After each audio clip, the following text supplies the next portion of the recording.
Good day, mabuhay. I am Cleon Armidalya and I'm going to report Care for Nature.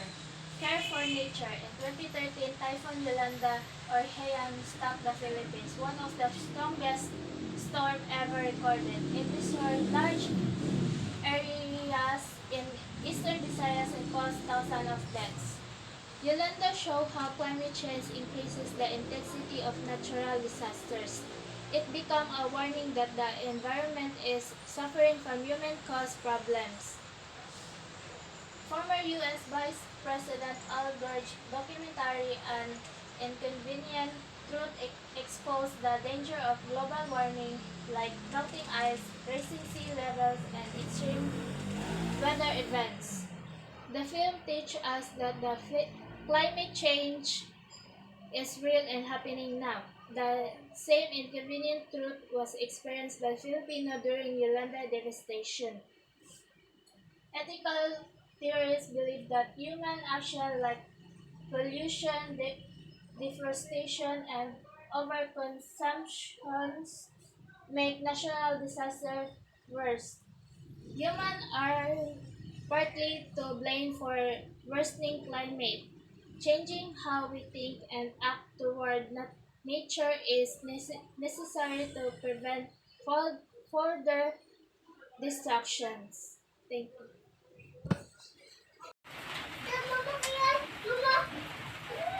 Good day. My name is John Mark Arqueada, and I will be discussing about the ethics and environment. So I'll be starting ethics and environment. Typhoon Yolanda, which was the one of the strongest storms in the Philippines, it shows that climate change is not just a natural event.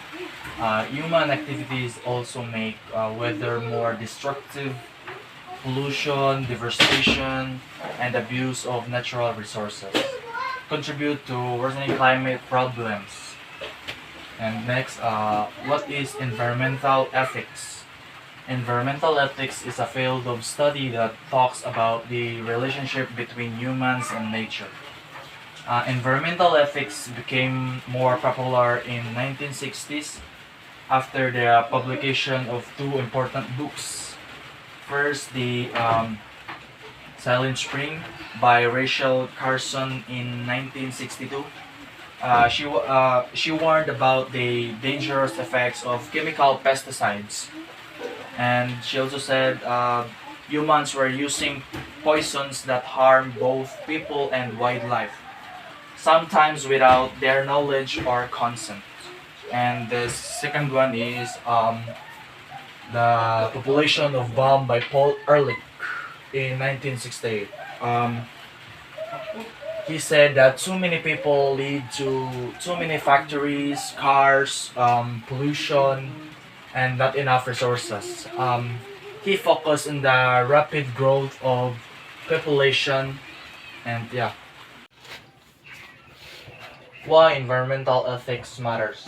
Environmental ethics teach us to care for nature responsibly, to make decisions that do not harm the planet, and to protect the natural resources for future generations.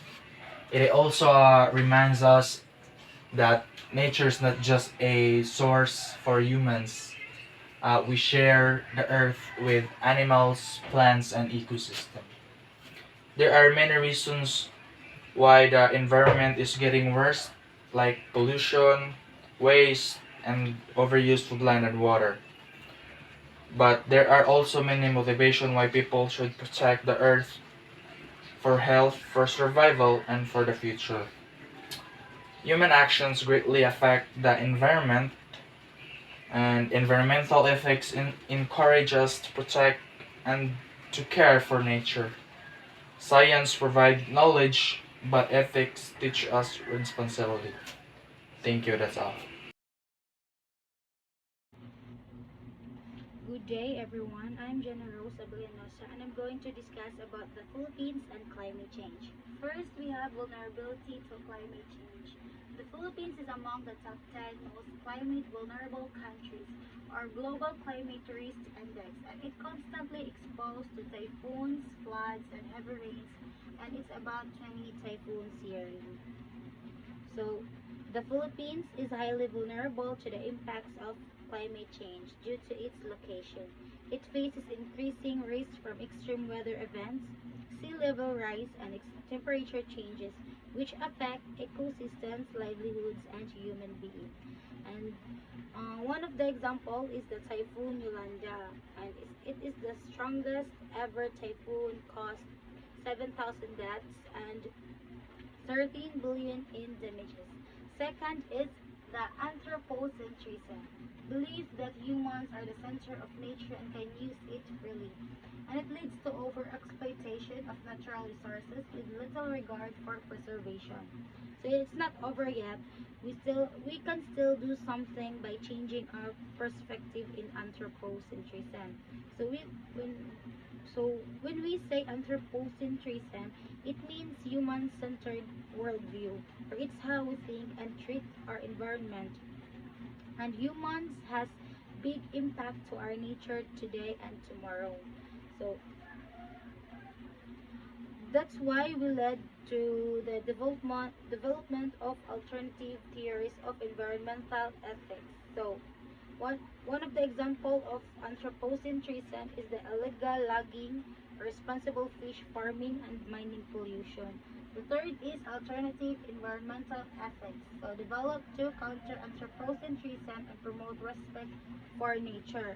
So deep ecology, nature has intrinsic value, not just human use, and in ecofeminism links women's oppression with nature exploitation, calls for equality and care. So, example of ethical theory, deep ecology by Arnaise. All living beings have intrinsic value, and that humans must think their relationship with nature to ensure the well-being of the entire planet. And that's all for my report. Thank you.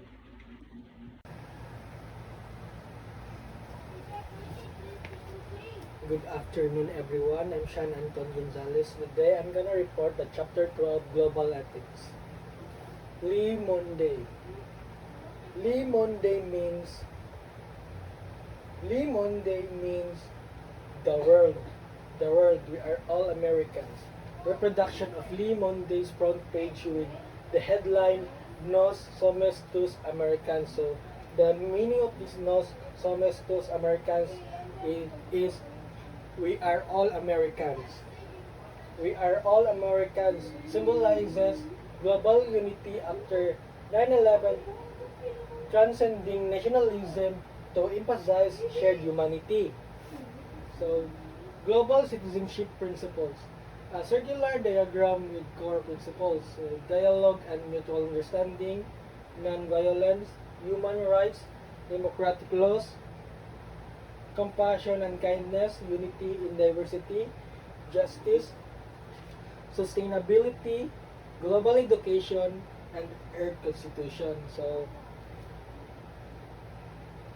So global ethics especially focusing on the concept of common humanity and its relevance to the globalized world. So the chapter seems to explore how the global ethics transcend boundaries of color, race, religion, or gender, emphasizing the need for an ethical perspective attuned to current social, political, and cultural environments. It highlights the importance of recognizing common humanity as the basis of global ethics without forgetting local identities. So, based on the book context, the chapter on global ethics explores the importance of recognizing a shared humanity that transcend boundaries like color, race, religion, or gender. So, what is global ethics? So global ethics refers to set of moral principles and values that guide human behavior and decision making on a global scale. It involves considering the impact of action on people and the planet regardless of national, cultural, and geographical boundaries. So,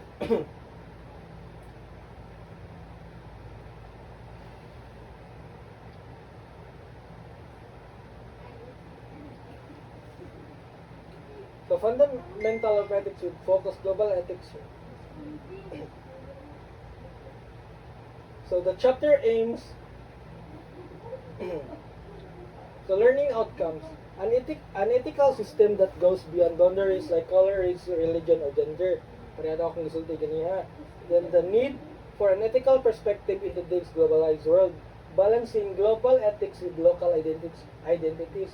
Common humanity as the basis of global ethics, developing narrative imagination. So, context on global ethics. The text mentioned aftermath of the 9/11 attacks of 2001, where the French newspaper Le Monde said, "We are all Americans." It highlights how extremism has affected cities like Madrid, Boston, London, Brazil, and Paris, showing that no place is completely safe from terror anymore. So, sa figure 31, mao ni siya ang sa nasa inyong book, mao ninyong makita. So, figure 31, World Trade Center Tower in Lower Manhattan, New York City, burning during September 11 terrorist attack. So, pag September 11, mao ni 9/11. So, pag September 11, kay na terrorist attack sa Lower Manhattan, mao ning mga nangasunog. Kaning isang figure 32, the collapse section of Pentagon complex.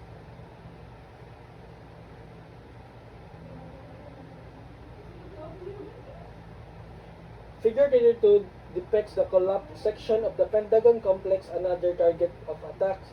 The image of accompanied by the caption providing context about the event shown. The photograph of the World Trade Center is credited to the Michael Foran and licensed under CC by Robbie Baya. So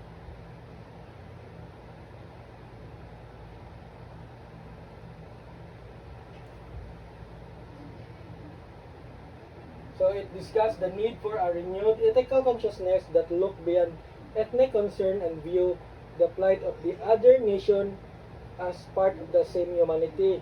It highlights a situation where many European countries opened their doors to hundreds of thousands refugees fleeing a war-torn countries like Syria, Afghanistan, and Iraq. So according to the United Nations High Commissioner for Refugees, about 1 million people fled to Europe in 2015. So it mentioned that 972,500 people traveled through the Mediterranean Sea, and an estimated 34,000 crossed Bulgaria and Greece by land. So the text also notes that 1 out of 2 people who crossed the Mediterranean was Syrian. Afghanistan accounted for 20% of the refugees, and Iraqis around 7%. Some refugees died in transit. So, upan ko no mga refugees na may biyahe ko no kay nangamatay ko. So, and some who made it to Europe were either reverted or rerouted to other territories. Uban ko no kay gipang reroute sa lain nga territory. So, there's a photo on a page, figure 33, showing Alan Kurdi's lifeless body. So, mao ni siya ang pasabot nga Alan Kurdi lifeless body on beach sa figure 33 picture. So, next kay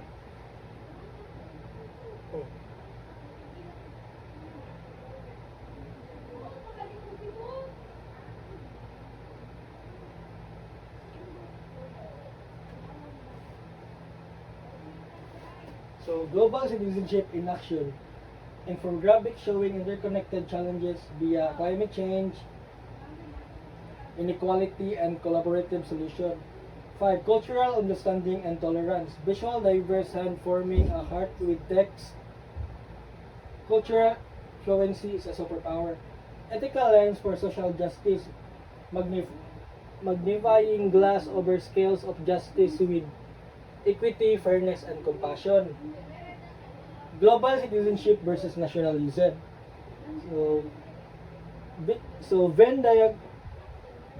Comparing national identity and global citizenship, with overlapping shared humanity. So 8, call to action, be a global citizen. Visual Earth with interconnected people, text, your actions matter, choose empathy, justice, and unity. So,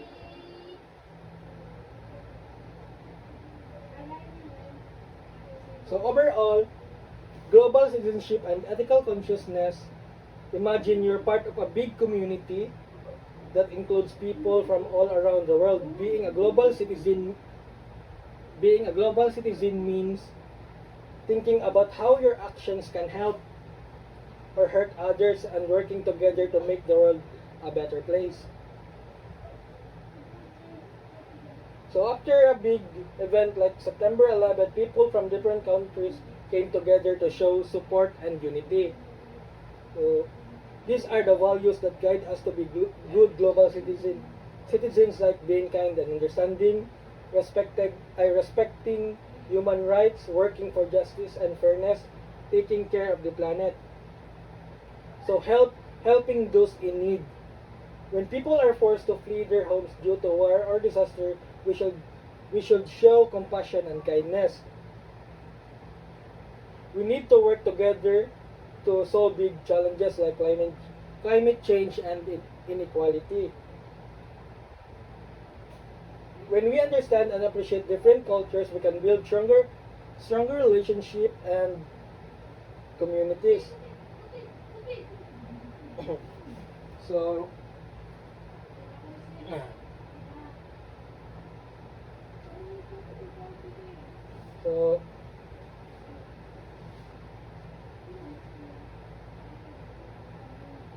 some countries like Germany, France, and Britain showed compassion by opening their doors to help refugees, treating them as fellow humans, being worthy of recognition. So ilan din silang gipagawan, gibang tabangan, kanang treating them as a fellow human being worthy of recognition. In contrast, other countries stuck to a hard-line rejection of migrants. The passage emphasized the importance of global ethics, urging everyone to rethink what it means to be a human and to find a norm for ethics includes all people.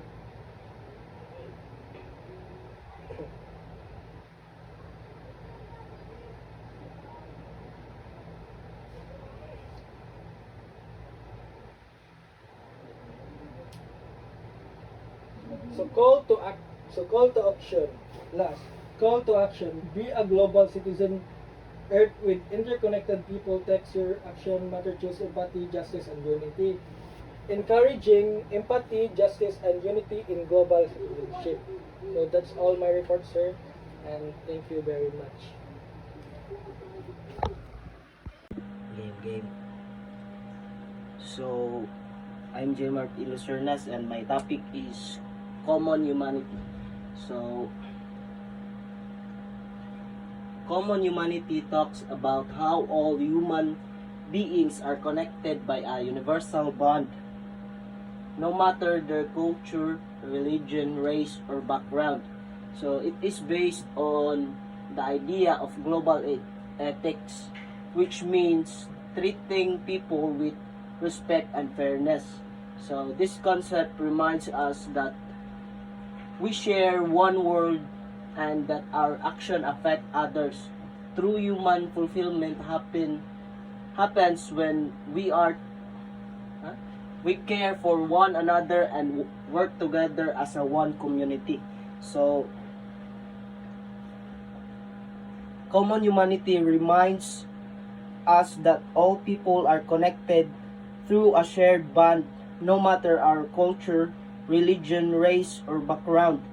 It means that despite our differences, we all belong to one human family.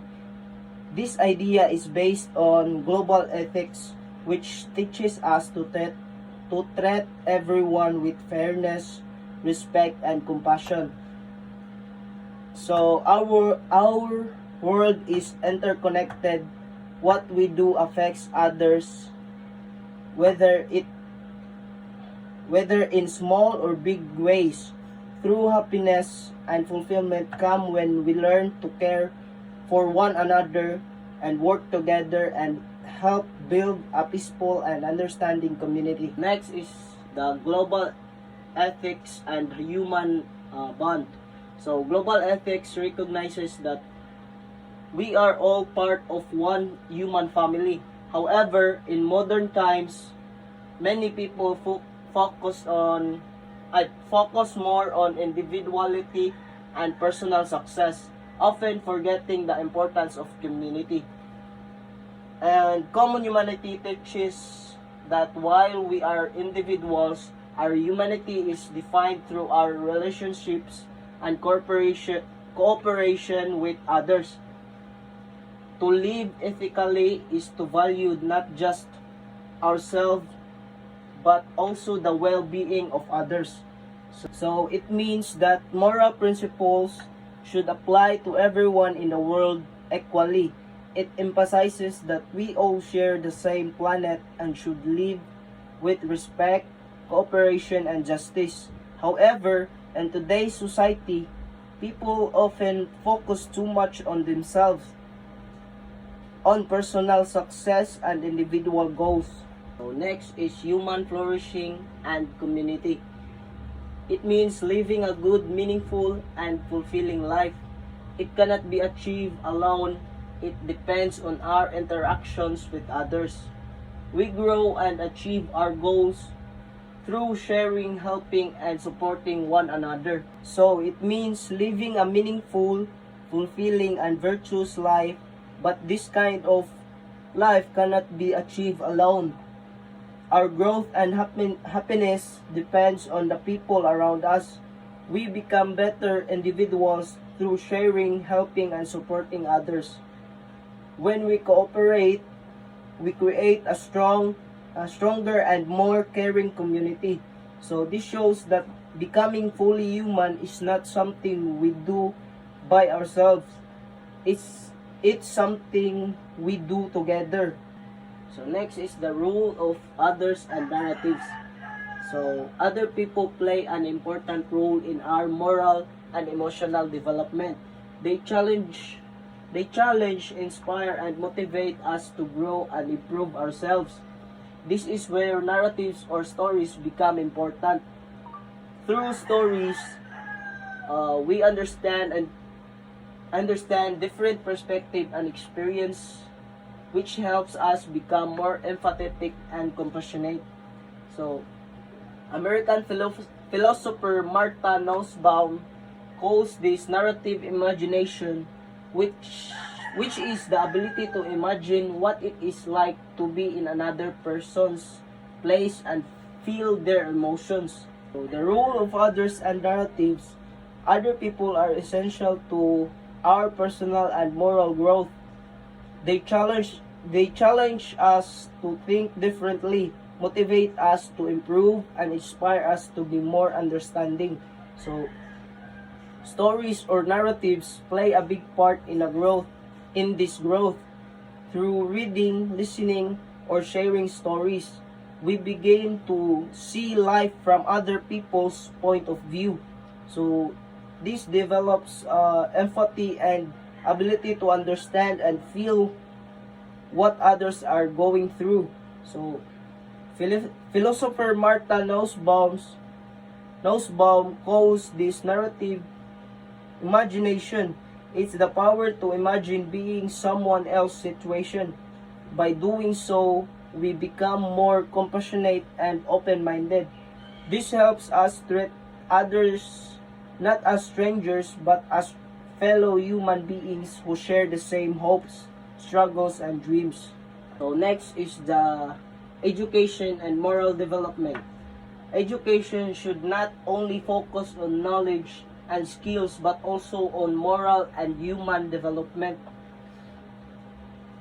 Schools and universities must teach humanities like literature, philosophy, and the arts because these subjects help students understand human experiences and values.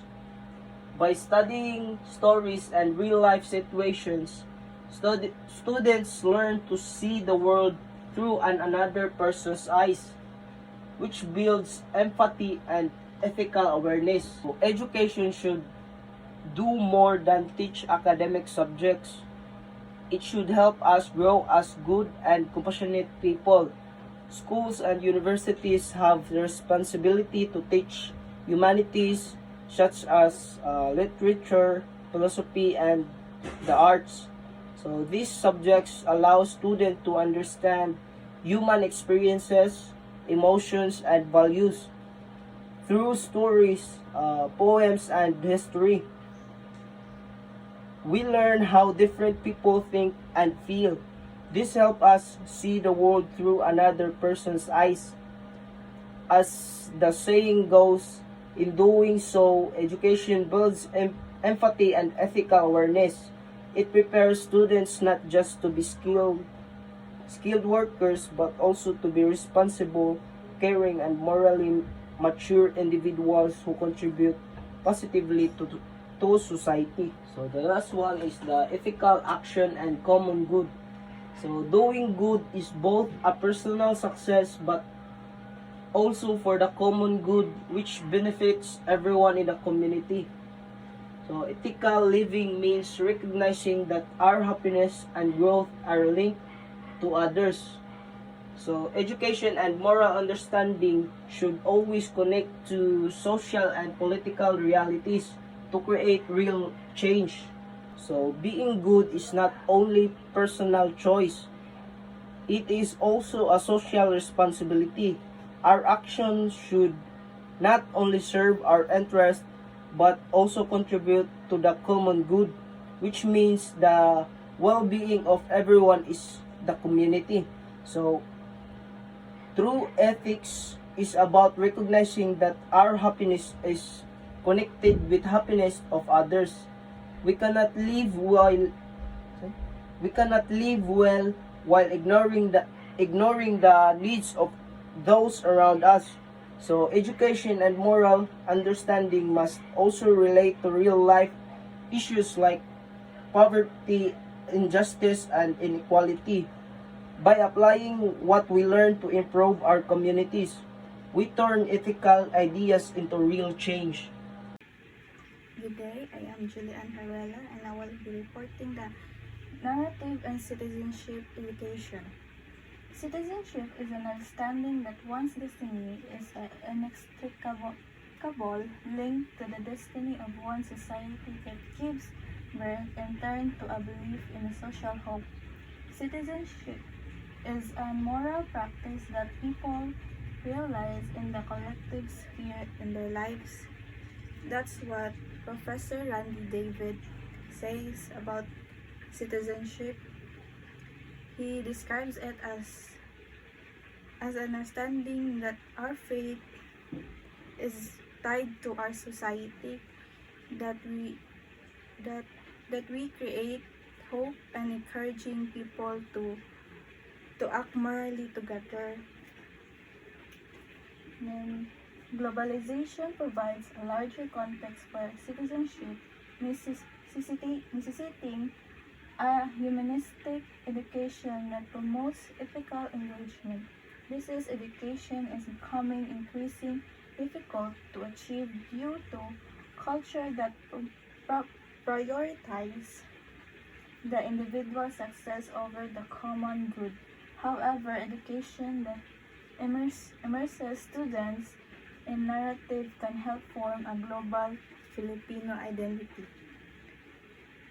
Globalization is changing how we citizenship, especially with new technologies today, economies, politics, and culture. Then it's getting harder to do this because society often values individual success over the common good. Still, education that uses stories can help create global Filipinos. Like, job skills isn't enough to make a Filipino global. If that's they say If that's what they say, they are just tools of a system that doesn't care about people. You don't need to travel or work abroad for the global Filipino.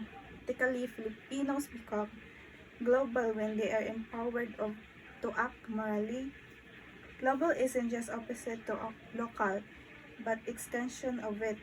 Being able to politically and understand offers suffering starts with helping those around us. Then,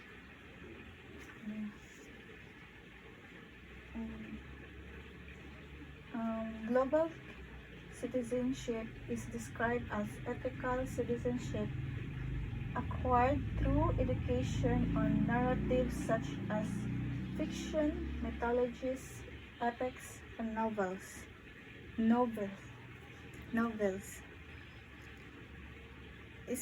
Students can read fictions, myths. These stories gives insights into love, temple, loss, and friendship, helping people see themselves as unique but connected. Narrative linked to a local to the global, the past to the present, and the individual to the group. Thank you.